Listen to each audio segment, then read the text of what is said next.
तुमच्या गप्पा झाल्या का? हा, गप्पा झाल्या तुमच्या? हो.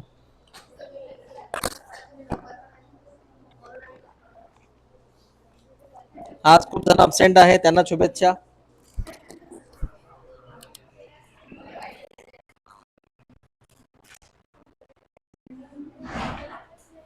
कल का होमवर्क क्या था?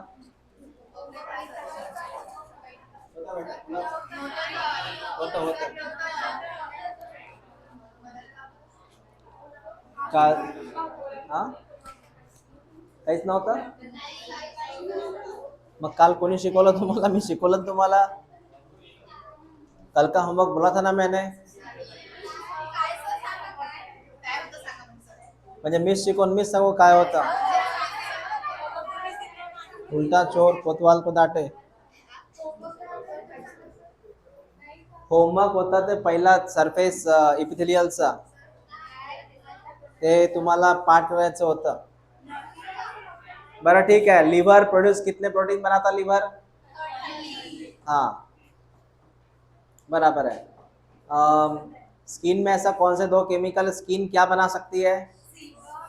सीबम और स्वेट, पसीना बनाती है. और पसीना क्या है? एंटीबैक्टीरियल है. बैक्टीरिया छूमंतर हो जाता है. चल बेटा, तीसरी बात करते हैं. सर नाम क्या है इसका? Cellular factor in innate immunity. Innate का सेकंड नाम बता, लवकर बोला. इनबॉर्न.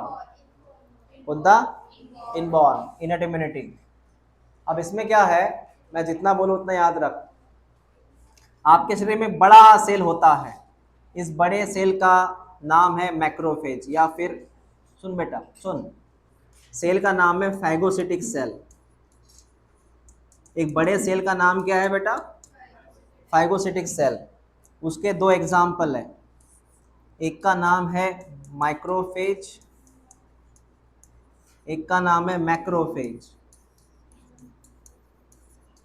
और तीसरे का भी नाम सुन, तीसरे का भी नाम होता है बेटा, ये बड़े खतरनाक सेल है, तीनों भाई है, तीनों भाई और तबाही. इनका नाम है नेचुरल किलर सेल. कौन सा किलर? और इनका मेन, ये कौन से सेल है? आता ऐकून घ्या, करतात काय करतात ते. सुन, ये लाइन टिक कर, फाइगोसिटिक सेल करके, बाद में आपको लिखना ही है. सर ये करता क्या है बताओ बेटा. इतना खतरनाक होता है ये सेल, ये फाइगोसिटिक सेल. पीसी का फुल फॉर्म फाइगोसिटिक सेल. ये डायरेक्ट बैक्टीरिया को डायरेक्ट खा लेता है. अगर ये बैक्टीरिया है ना बेटा, ये बैक्टीरिया है ना, इस बैक्टीरिया को डायरेक्ट के खा लेता है, डायरेक्टली इट्स इनगल्फ.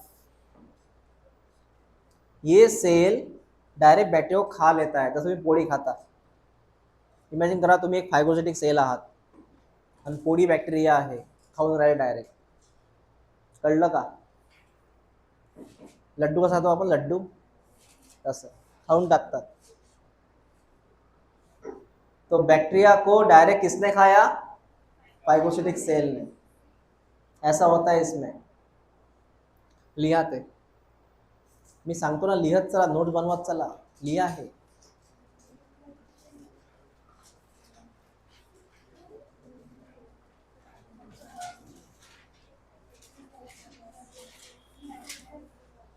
ये लाल कलर का बैक्टीरिया,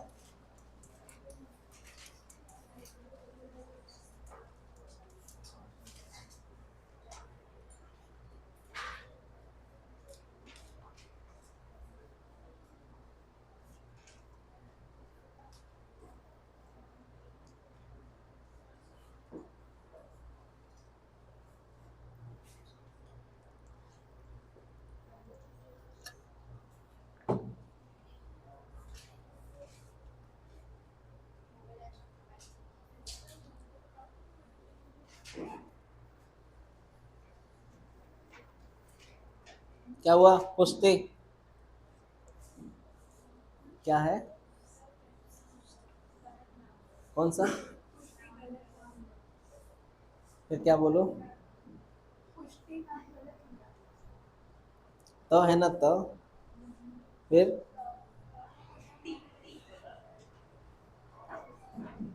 बस तिथे बस बेटा बस.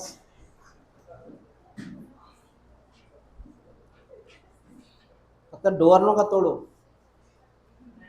पैसा वसूल करन मी त्याचा. कृष्णा बेटा तिकडे हो थोडा.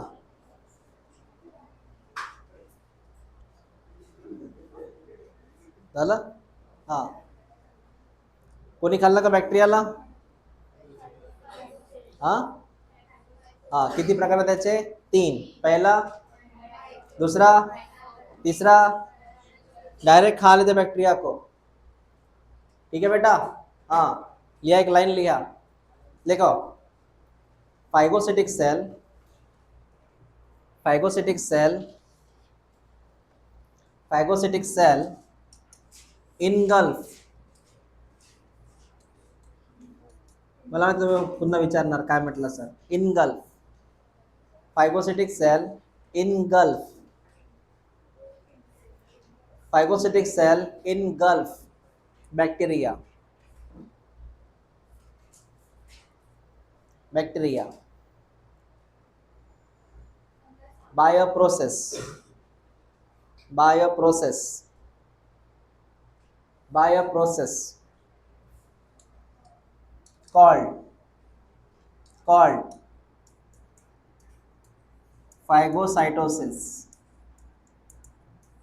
By a process called phagocytosis.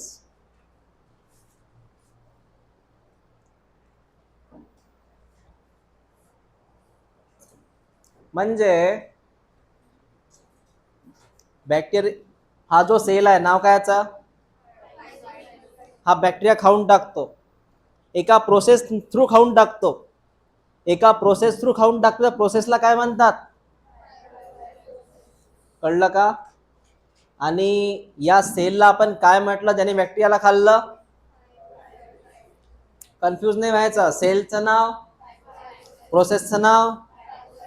उसमें वो क्या करता है? बैक्टीरिया को खा लेता है. और खाने को मैंने क्या नाम दिया है? हाँ, तुम्ही पोळी खाता, रोटी इनगल्फ.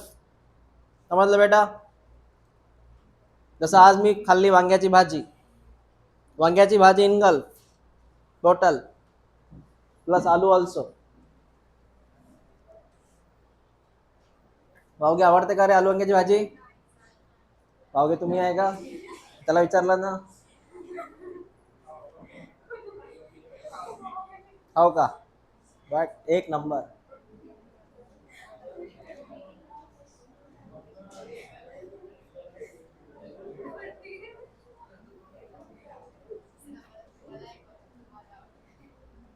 नेक्स्ट. हा फीवर, ताप येणे. मला सांगा ताप येणं चांगलं की वाईट? ताप येणे चांगलं की वाईट? का चांगलं? मग गोळ्या का घेता तुम्ही? हा, ताप आल्याने हिट निघून जातोय.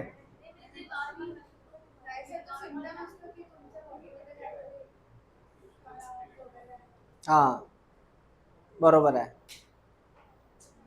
फीवर आना अच्छी बात है कि बुरी बात है? बरं मला सांगा, दुधाला गरम का करतात? ते चांगलं लागते म्हणून. दुधामधला काय मरतो? बॅक्टेरिया, त्याला तापवल्यामुळे. बरोबर है. हाँ सेम केस. सुनो मेरी बात. जब तुम्हारे अंदर की हीट का मतलब फीवर जब बढ़ता है ना, तुमच्या आपण जेव्हा ताप येतो ना बेटा, त्या तापामध्ये जो बॅक्टेरिया पूर्ण असा मक्खन सारखा मेल्ट होऊन जातो. कळलं का? तुमच्या तापामध्ये तो बॅक्टेरिया काय होऊन जातो? फिनिश होऊन जातो. फक्त तापाला एक लिमिट पाहिजे. उस फीवर को एक लिमिट होना, दिमाग में चला जाएगा. बोलते हैं बुखार दिमाग में चला गया. आतो ना ताप, गेला मेंदूमध्ये. हा हा मेंदूमध्ये अभ्यास झाला पाहिजे, ताप गेला. सर फीवर बढ़ना अच्छी बात है क्योंकि उस जो ज्वालामुखी निकलती है वो फीवर अंदर शरीर गर्म होता है, उसमें बैक्टीरिया मर जाता है, अच्छी बात है। लेकिन फीवर का भी एक नॉर्मल लिमिट्स होनी चाहिए। अगर वो फीवर कम से कम 5 दिन चला ना, तो वो खतरनाक काम है, फिर वो टाइफाइड के लक्षण है। तो फीवर आना अच्छी बात है, लेकिन एक लिमिट तक। दुधाला गरम करणे चांगली गोष्ट आहे, पण दिवसभर गरम करून ठेवान का? नाही, बॅक्टेरिया मेला पाहिजे, दिवसभर गरम करायचं। अरे भाई ते कोजागिरी होऊन जाईल ना त्याची। मग प्रत्येक गोष्टीला एक लिमिट असते ना। फिर तो बुखार आना बेटा, बुखार आना अच्छी बात है, उसमें से ये आपका नेशनल डिफेंस है, उसमें से मर जाता है वो चीज अंदर। और बुखार आने को हम बोलते हैं बेटा फिजियोलॉजिकल प्रोसेस। कौन सी प्रोसेस? टिक कर, फिजियोलॉजिकल प्रोसेस। बुखार आना वो वाली प्रोसेस है फिजियोलॉजिकल, जिसमें अंदर का बैक्टीरिया ओम भट स्वाहा।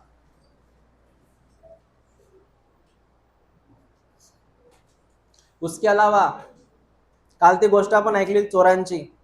ते चोर आले होते किंवा एक जण आला होता, कुत्रे घरामधलं कुत्र भुंकलं होतं, घरातले आले होते। बताइए वो सेल ने क्या बनाया दूसरे सेल को एक्टिव करने को? एक सेल ने कुछ बनाया था ना, वो दूसरे को एक्टिव किया था, इंटरफेरॉन। क्या बनाया था? याद है कल की बात? तो बेटा सेम कहानी है। अगर आप में क्या आता है? फीवर। बेटा सुनो, अगर आप में क्या आता है? फीवर। अगर आप में फीवर आता है ना, तो फीवर आने से आपके अंदर क्या बढ़ जाता है? और इंटरफेरॉन ऐसी चीज है जो पूरे आपके पूरे शरीर को अलर्ट कर देती है, जाग जाओ जाग जाओ जाग जाओ, शैतान आ गया है।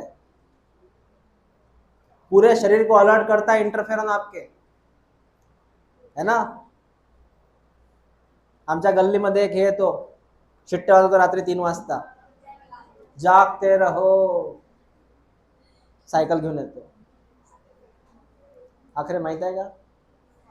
इकडे येत नाही गोपाल नगरात, पुलामुळे येत नाही का आता तो?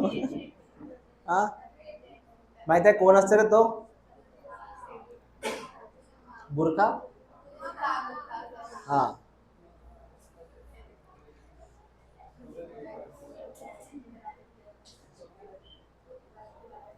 ओके, ये टिक करो। Last, acute phase protein. Tick कर बेटा, अक्यूट फेज प्रोटीन। ये सुन क्या होता है? Acute phase protein. अगर तुझे कोई इंजुरी हुई, इंजुरी मीन्स अगर तुझे कुछ इंजुरी हुई, ठीक है बेटा, तो इंजुरी की जगह पे इन्फेक्शन होने के चांस है। क्या होने के चांस है? म्हणजे सपोज तुम्हाला जर काही लागलं, काही ऐसे चोट लागली इथे, ये तुम्हारी पहली बैच इसमें मराठी में पढ़ाता हो ना, तो ये शब्द इधर उधर फिसल जाते हैं। पूरा ऐसे हाइब्रिडाइजेशन बैच है ये, है ना। हाँ काय म्हणजे मराठीत ते मला, जखम, जखम पण नाही म्हणत। ओ बेटा वेरी गुड। अगर यहाँ पे चोट लगी तो खून निकलेगा। ए देख, खून निकल गया। अगर यहाँ चोट लगी तो क्या लगेगा? खून निकलेगा। अगर आपने वहां पे डेटॉल नहीं लगाया, एंटीसेप्टिक नहीं लगाया, वो हैंड्साप्लास नहीं लगाया, पता है हैंड्साप्लास है ना, तो ये जो इंजुरी है, अगर ये ऐसे ओपन रखी ना, इसमें इन्फेक्शन के चांसेस है। क्या के चांस है? हाँ, अगर इंजुरी में क्या हुआ, तो उसी वक्त आपके अंदर एक चीज बढ़ जाती बेटा, वो है प्लाज्मा प्रोटीन। क्या बढ़ जाता? हाँ, प्लाज्मा प्रोटीन बढ़ जाता। मैं रिपीट करता हूं, मैंने क्या बोला? अगर इंजुरी वाले जगह में क्या हुआ, तो आपके अंदर क्या बढ़ जाता? ही गोष्ट कळली का? रिपीट करा, इंजुरी की जगह पे क्या हुआ, तो क्या बन जाता? इसी प्लाज्मा प्रोटीन को, रिपीट कर बेटा, इसी प्लाज्मा प्रोटीन को दूसरी भाषा में बोलेगा तो अक्यूट फेज प्रोटीन, एसीपी, ये एसीपी या एपीपी। इसी का नाम है अक्यूट फेज प्रोटीन. म्हणजे पहिले तुम्ही हे समजून घ्या कि अक्यूट फेज प्रोटीन होता क्या है. तुम्हारे अगर इंजुरी हुई, वहां अगर गलती से इन्फेक्शन हुआ तो वहां पे एक प्रोटीन बनने के चांस है बेटा, प्लाज्मा प्रोटीन बढ़ने के चांस है. उसी प्रोटीन को क्या बोलेगा तो अक्यूट फेज प्रोटीन. म्हणजे हा प्रोटीन तेव्हाच वाढेल जेव्हा आपल्याला इंजुरी असेल. कळलं का? हा, अदरवाइज नसेल. ये आपको क्लियर हुआ? कोई डाउट है यहां तक? नहीं है. अब सर आगे क्या करेगा वो? आगे की बात करते, वो क्या करेगा? इसके नाम है ना, थोड़ा को रटना पड़ेगा. अक्यूट फेज प्रोटीन के नाम रटने पड़ेंगे. चलो नाम रटो एक बार. इसके अलग अलग नाम है. इसका नाम है CRP. आणि CET मध्ये फुल फॉर्म येतात. CET मध्ये काय येतात? बोला CRP चा फुल फॉर्म. हाँ, उसके बाद में mannose binding protein, alpha 1 acid, glycoprotein, serum amyloid protein. हाँ, ये कुछ एग्जाम्पल है. ये कुछ एग्जाम्पल है बेटा. ये सब बढ़ जाते. और ये बढ़ने से क्या होता सर? ये बढ़ने से आपकी सुरक्षा होती. क्या होती है आपकी? सुरक्षा. सर क्वेश्चन बताइए क्या क्या आएगा बेटा? पहली चीज इसके नाम रट लेना, इसका फुल फॉर्म रट लेना. और तेरे अंदर ये तभी बढ़ेंगे जब इंजुरी होगी. इंजुरी में क्या होगा बेटा? इन्फेक्शन. हाँ, आणि हे आवश्यक आहे वाढणं आपल्यामध्ये. हे वाढतील तर आपली सुरक्षा करतील ते बॅक्टेरियापासून. क्लियर हुआ?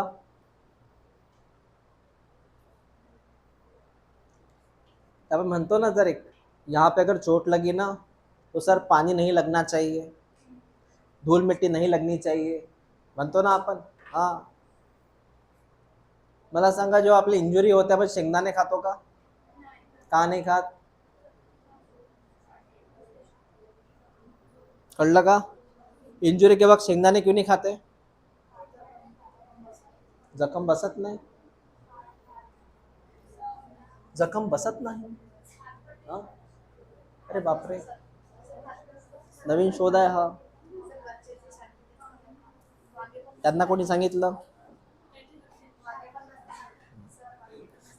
एक परंपरा जी असते ना ती चालू राहते. तुला माहित आहे का बेटा? नाही माहित? शेंगदाणे खाते तू जखम झाल्यावरही? ओके, सुनो. जो पेशेंट रहते हैं ना डायबिटीज वाले, उनको दिक्कत है चोट लगने से. क्यों पता है? चोट लगने के बाद जो पेशेंट है डायबिटीज का, उसकी जो चोट है वो जल्दी ठीक नहीं होती. कल लगा? हाँ, तो शुगर वाले को प्रॉब्लम है वो. समझ में आया? हाँ, शुगर वाले की दिक्कत है, उसका ब्लीडिंग नहीं रुकता, उसकी चोट जो है जल्दी ठीक नहीं होती. तुमच्या घरी कोणी पेशंट आहे का? दादा दादी नाना नानी शुगरचे? कोण आहे? हां, म्हातारपणी होतच.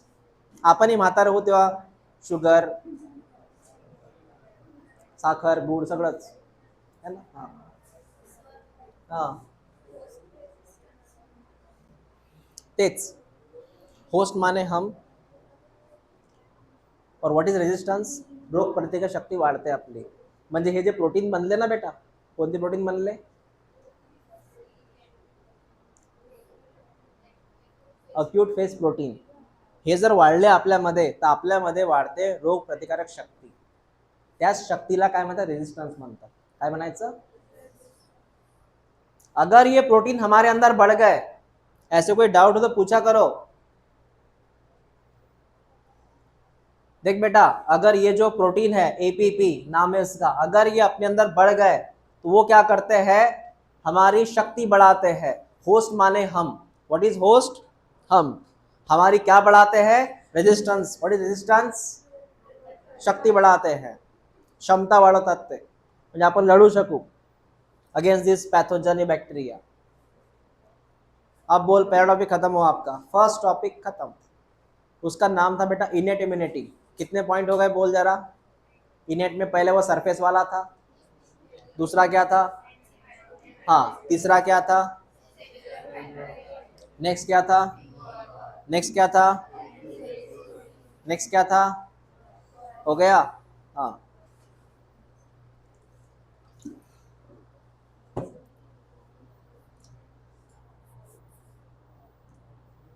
ये सवाल आपको 4 मार्क का आएगा पूरा. सर एवढं मोठं लिहायचं का? हाँ, गंमतच झाली. बेटा एवढा इतना नहीं लिखने का. पॉइंट को कट कट करो उसमें.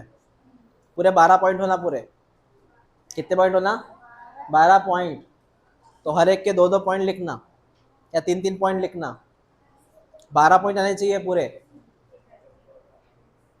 सर इसमें सबसे आईएमपी कौन है सीईटी के लिए? बेटा इसमें सबसे आईएमपी है पहले वाला टॉपिक, वो सरफेस वाला सीईटी का. सीईटी के लिए सेकंड क्या आईएमपी है?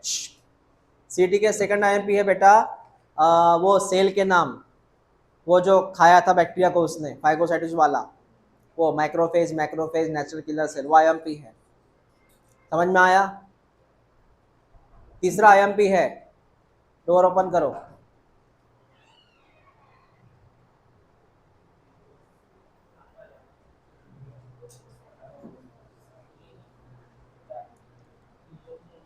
हाँ, तीसरा आईएमपी है.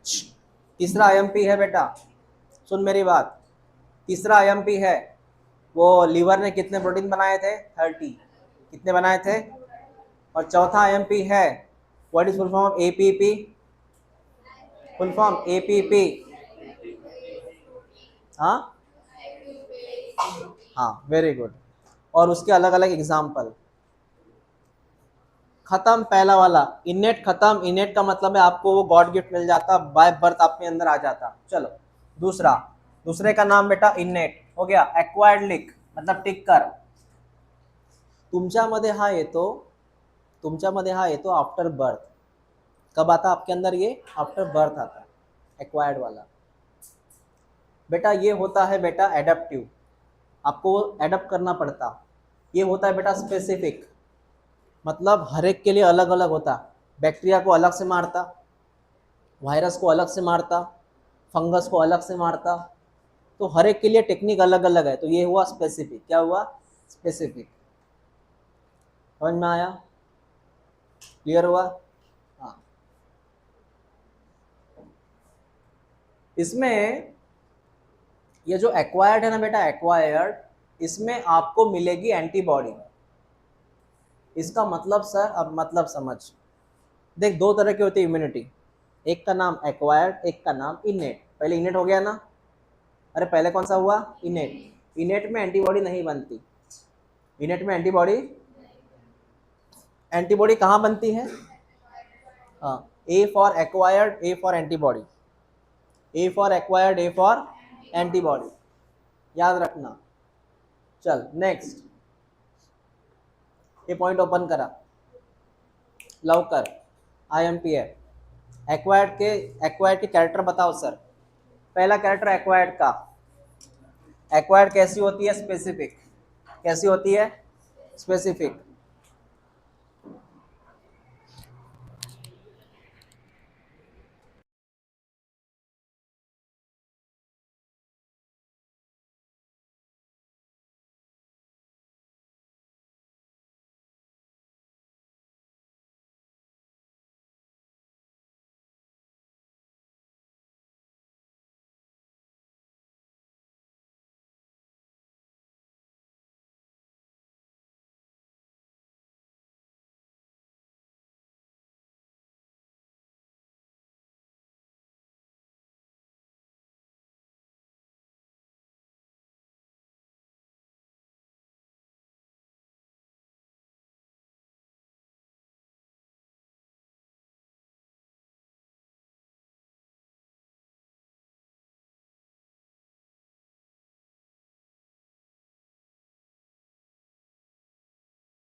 इसकी विंडो ओपन कर थोड़ी सी। हाँ, थंडी हवा येत आहे का? म्हणजे तुम्हाला त्या डक्टींमध्ये किती पक्षी अडकले होते? किती? ते चमकादर माहिती आहे का, बॅट येतात किती? कम से कम 20 होते, 20 जिवंत. मेलेला का उडत जाते? जिवंत होते. त्याने 20 काढले, असे आतमधले होते एकदम लटकलेले. ते विंडो ओपन कर बेटा, हवा जाऊ दे इकडे.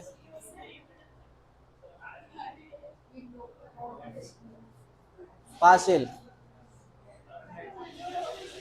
हाँ वेरी गुड. हाँ हो गया क्लियर. हाँ ध्यान दो अभी. सर पहला है स्पेसिफिसिटी. हाँ बेटा मी आलो इथे. पहला कौन है? स्पेसिफिसिटी.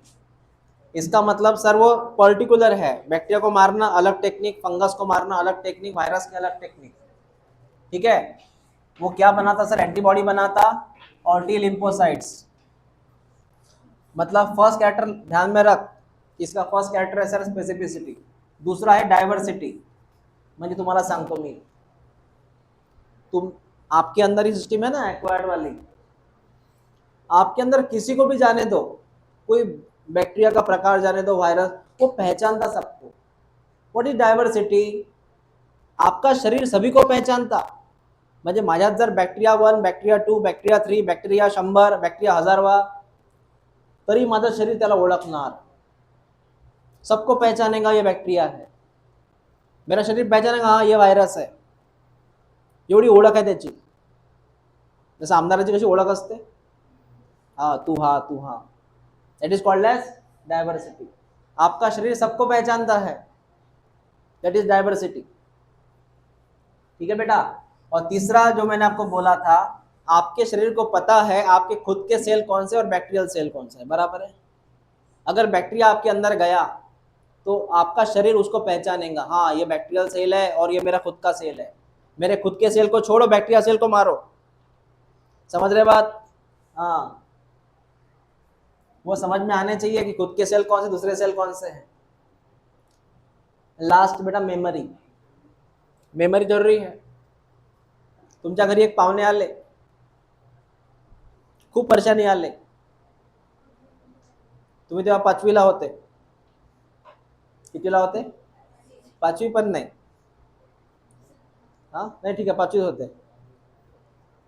5वी मध्ये असताना पाहुणे आले, तो मग सांगितलं हे तुमच्या आत्या. ठीक आहे, चेहरा लक्षात ठेवला. मग तुम्ही 10वीला गेले, तेच पाहुणे वापस आले, आत्या विथ मामा. आत्याच्या मिस्टरला काय म्हणतात? मामा म्हणतात. You know. हा, तुम्ही त्यांना ओळखाल का? हाँ सुनो मेरी बात. What is memory?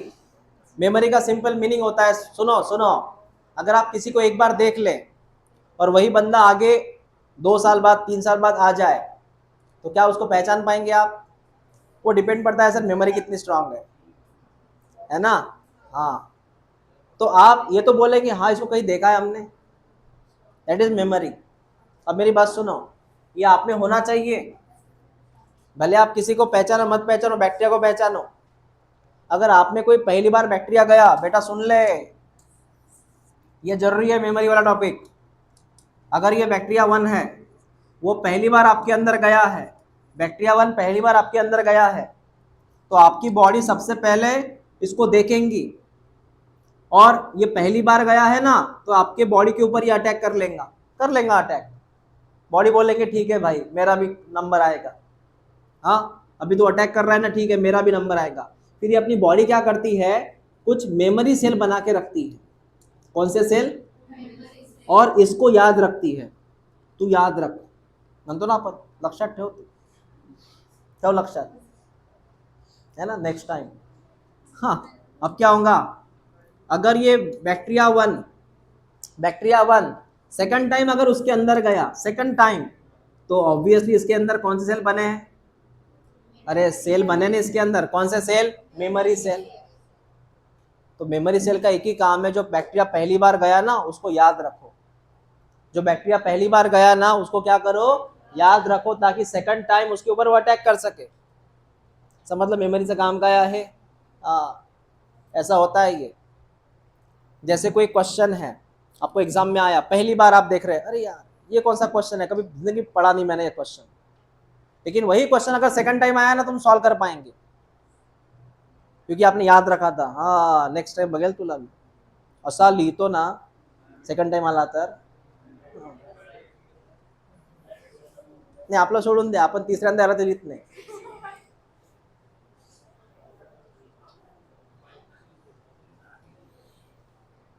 कळलं गोष्ट, समझली का? हाँ, तो अब तक एक्वायर्ड में कितने प्रकार आ गए थे, मतलब कितने कैरेक्टर, 4, रिपीट कर। पहला कौन सा, स्पेसिफिसिटी, दूसरा कौन सा, तीसरा कौन सा, चौथा कौन सा, मेमोरी, मतलब जो भी आया उसको याद रखना, that is called as memory. ठीक है, अब मैं आपसे ये बात करूंगा बेटा, types of acquired immunity, types of acquired immunity. अब इसके अलग अलग प्रकार आते हैं, मी जे सांगतो ना ते प्रॉपर लक्षात ठेवा। आता एक शॉर्ट फॉर्म मध्ये पहिले मी सांगतो, मग डिस्क्राइब करायला लागेल। तर टाइप्स बेटा किसके टाइप है, ये एक्वायर्ड इम्यूनिटी के टाइप है। इसमें 2 प्रकार आते हैं, सुनो मेरी बात।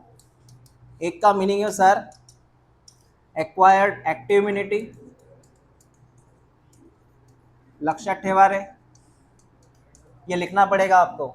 दूसरा है बेटा पैसिव इम्यूनिटी, पैसिव इम्युनिटी। मी काय म्हणतोय लक्षात ठेवा। तो एक्वायर्ड इम्युनिटी के 2 प्रकार, पहला कौन सा, दूसरा कौन, एक्टिव का सिंपल मीनिंग है, एक्टिव का सिंपल मीनिंग है कि ये जो आता मी जे सांगेल लक्षात ठेवा, आयजीचं मीनिंग आहे अँटीबॉडी आहे। व्हॉट इज आयजी, आयजी म्हणजे, तू पहिले इकडे बस, तिकडे जरा मदत बॅग ठेव,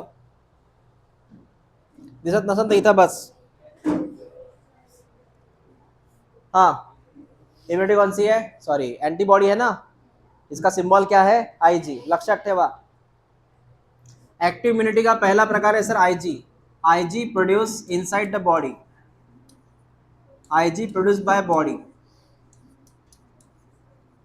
मतलब आपकी जो एंटीबॉडी है वो खुद बॉडी बनाती, एंटीबॉडी अंदर बनती बेटा आपके, म्हणजे ऍक्टिव्ह इम्युनिटी मध्ये कोण बनते, ते कुठे बनते, हा कळलं। पण यात असं नाहीये, इथे उधार घ्यावी लागते, उधार, म्हणजे sir antibody taken from outside. तुम्हाला दोघांचं मीनिंग कळलं का? घरी पाहुणे आले, घरची साखर यूज केली चहात, घरी पाहुणे आले, साखर संपली होती, बाहेरची आणली उधार, उधार आणली उधार, पैसे, समझ में आया? अगर आपकी खुद का शरीर एंटीबॉडी बना रहा है तो एक्टिव, लेकिन अगर आपको कोई सप्लाई कर रहा है, जैसे कि मेरी एंटीबॉडी अंदर नहीं बन रही, मैं इंजेक्शन के फॉर्म में, मेडिसिन के फॉर्म में एंटीबॉडी ले रहा हूँ, म्हणजे मी मेडिसिन मधून इंजेक्शन थ्रू घेतली एंटीबॉडी बाहेरून मेडिसिन थ्रू, ते काय झालं मग, कळलं? एवढा फॉर्मॅट कळला? हाँ, हे लिहून घ्या पहिले, एक्टिव एंड पैसिव। एंटीबॉडी जर आतमध्ये बनत असेल तर ऍक्टिव्ह, उधार घेतात दुसरीकडनं तर पॅसिव्ह।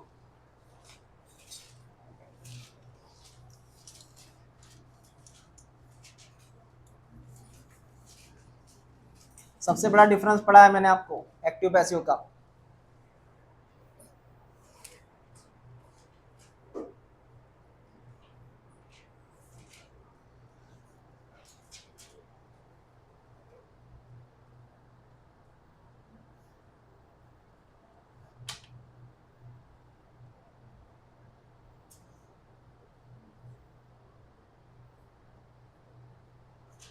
बोल का, व्हॉट इज ऍक्टिव्ह,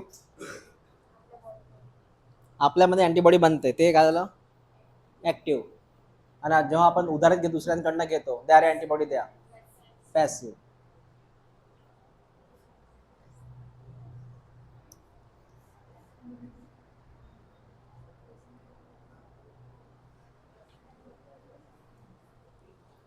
झाला का लिहून हे?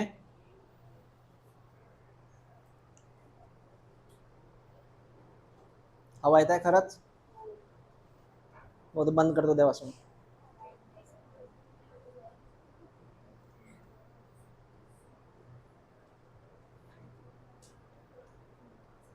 हा झालं शिरभात आहे.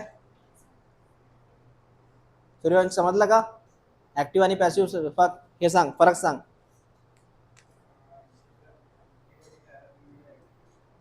हाँ बरोबर, करेक्ट.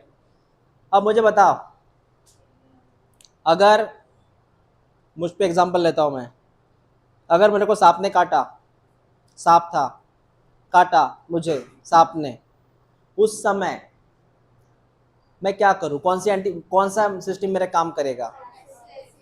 हाँ, क्योंकि मेरे पास इतना टाइम नहीं है कि एंटीबॉडी बनाए. बनेगी एंटीबॉडी लेकिन टाइम लगेगा. मुझे क्या करना पड़ेगा? जाना पड़ेगा मेडिकल, वहां दवाई लेनी पड़ेगी. एंटी इसकी वेनोम की आती है, सांप के जहर के अगेंस्ट वो दवाई लेते ना आप, उसका नाम है एंटी वेनोम. क्या है वो दवाई आती है. उस दवा के ऊपर लिखा एंटी वेनोम, मतलब एंटी जहर. वेनोम माने जहर. अगर मुझे सांप ने काटा तो मेरे पास इतना समय नहीं है कि मेरी एंटीबॉडी बनेगी, वो सांप के जहर से फाइट करेगी. इतना समय नाही मेरे पास. मी लगेच जाणार मेडिकलमध्ये, एक मेडिसिन घेणार अँटीव्हेनॉम नावाची, डॉक्टरकडे जाणार, डॉक्टर साहेब साप चावला. डॉक्टर मग काय डायरेक्ट इंजेक्शन देणार. डॉक्टर ने मेरे अंदर क्या छोड़ा बेटा? मेरे अंदर छोड़ा बेटा अँटीबॉडीज. क्या छोड़ा? तुरंत पाहिजे ऍक्शन. कोणामध्ये येतं ते? पॅसिव्ह मध्ये. समजलं मी काय म्हटलं? लहानपणी, लहानपणी म्हणजे अगदी लहानपणी, आईच्या पोटामध्ये असताना ते लहानपण, तो मदर के प्लासेंटा से बच्चे में जाती अँटीबॉडीज. म्हणजे आईकडनं मुलाला अँटीबॉडी मिळते, बरोबर. प्रेग्नन्सी मध्ये मम्मी से बच्चे को क्या मिलती बेटा? प्लासेंटा के जरिए. वो कौन सा प्रकार आता फिर बोलो? एक्टिव के पैसिव? मम्मी की एंटीबॉडी बच्चे में जा रही वाया प्लासेंटा, पैसिव है ना उधर मध्ये. मैं जो एग्जांपल लूंगा बताना ही काय में आता. अब मैंने कोरोना का वैक्सीन लिया बेटा, वैक्सीन लिया मैंने वैक्सीन. अब कोरोना का जैसे मैंने वैक्सीन लिया तो मेरे अंदर एंटीबॉडी बन के रेडी है, तो वो एक्टिव की पैसिव? अरे मैंने वैक्सीन लिया, मैंने कोरोना का वैक्सीन लिया, पोलियो का वैक्सीन लिया मैंने, उससे मेरे अंदर एंटीबॉडी बनी. तुम्हाला माहिती आहे का वॅक्सिन घेतल्यानं आपल्या आतमध्ये अँटीबॉडी बनते? ऐकलं असेल ना न्यूजवर, है ना. तो जैसे आपने वैक्सीन लिया, आपके अंदर क्या बनी? आपके अंदर एंटीबॉडी वैक्सीन लेने के बाद वो काय में आता? कळला प्रकार. तो वैक्सीन लेने के बाद एंटीबॉडी बनी अंदर, वो कौन से प्रकार में आती? ऍक्टिव्ह. सापानी चावलं, बाहेरनं अँटीबॉडी घेतली इंजेक्शन थ्रू, कोणामध्ये आलं? सांप काटने के बाद रहा नहीं देखते, परसों लूंगा मैं एंटीबॉडी. हो भाऊ, सांप है तो रुकता नहीं है वो. हमारे एक सर थे, वो स्नेक बाइट से उनकी डेथ हो गई थी.